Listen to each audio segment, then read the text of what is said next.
J'ai été touchée par un burn-out et ça a été un moment qui était assez dévastateur pour moi dans un premier temps parce que j'avais l'impression que j'étais assez dans le contrôle de ce qui m'arrivait, dans les bonnes adaptations, dans la bonne mesure. Le résultat a été quand même un épuisement majeur dans ma vie à tous les niveaux. À partir de là, ça a été un arrêt total du jour au lendemain et une expérience de mes profondeurs où je me suis confrontée à beaucoup de peur, à beaucoup d'inquiétude, à beaucoup d'incompréhension. Je vivais à l'intérieur de moi de la colère et en même temps j'avais envie de la retenir parce que dans mon appréciation humaine, j'avais déjà la conviction qu'une partie c'était la mienne, mais dans les choses comme elles se sont passées à l'extérieur de moi, j'avais le sentiment qu'il y avait beaucoup d'injustice et que les choses auraient pu se passer aussi autrement. Et à partir de là, il s'est donné une jolie synchronicité où j'ai découvert un ami qui nous a amené un DVD du docteur Lascaux, Léonard Lascaux,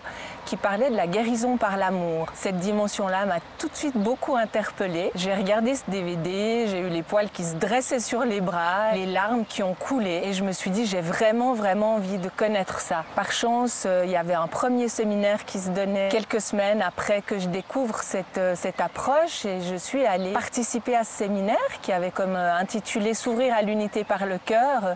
C'est exactement ce que je vivais dans mon être profond, c'est que je me disais si une expérience comme ça vient me toucher dans mes tréfonds très profondément et tout bousculer et où je perds tous mes repères, je faisais un peu référence à cette jolie phrase de Leonard Cohen qui dit « c'est par la fissure qu'entre la lumière ». Je me disais de quelle lumière peut émerger de tout ça. Donc je suis allée à ce séminaire sans savoir ce qui m'attendait, mais en sachant que dans mon intention profondément, c'était vraiment m'ouvrir à mon cœur. Un cœur qui était blessé, meurtri, où je comprenais plus rien, où tous mes référentiels partaient en vrille et où je vivais une expérience destructrice et où j'avais peur que cette culpabilité à l'égard même de moi-même me fragilise pour des années durant.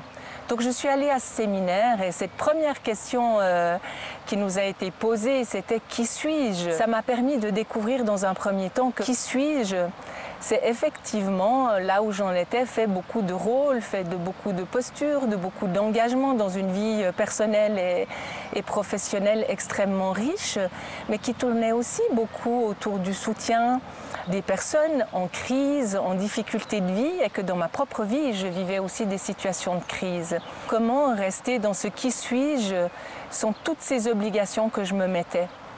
Alors c'est vrai que dans la méthodologie du docteur Lascaux, avant même d'activer cette étape de libération par le pardon à soi-même, c'était déjà un peu avec son mental conscient de définir un peu dans nos mémoires profondes qu'est-ce qui nous amène dans une expérience qui peut poser un problème, à découvrir en fait ce que cette expérience nous permet de vivre, de découvrir, qu'est-ce qu'elle nous empêche aussi. Donc ça a été beaucoup de prise de conscience pour arriver aussi à cette étape du pardon, à ce processus de pardon que j'ai eu l'occasion de vivre.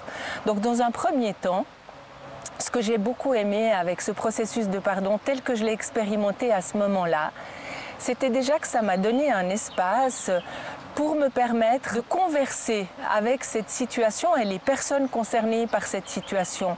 Non pas de me remémorer cette situation, mais de me remémorer tout ce que j'ai ressenti dans cette situation. Et bien à ce moment-là, j'ai pu exprimer tout ce que j'ai ressenti, tout ce pourquoi je blâmais ces personnes.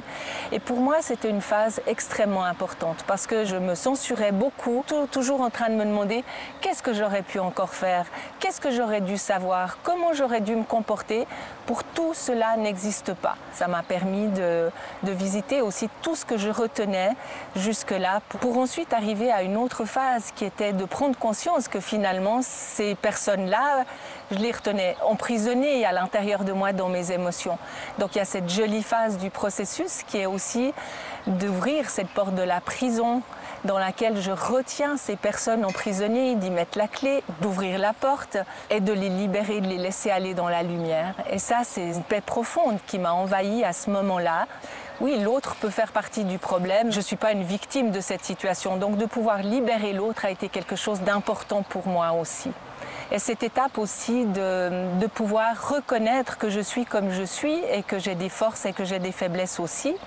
Et qu'ensuite, dans ce processus, on accueille toutes ces dimensions j'ai pu accueillir ces dimensions de moi en tant qu'enfant, adolescente et adulte et les remettre dans l'espace de mon cœur et retrouver ce sentiment d'unité pour toucher cette liberté et cet amour profond que la source a pour moi et que moi-même j'ai pour moi.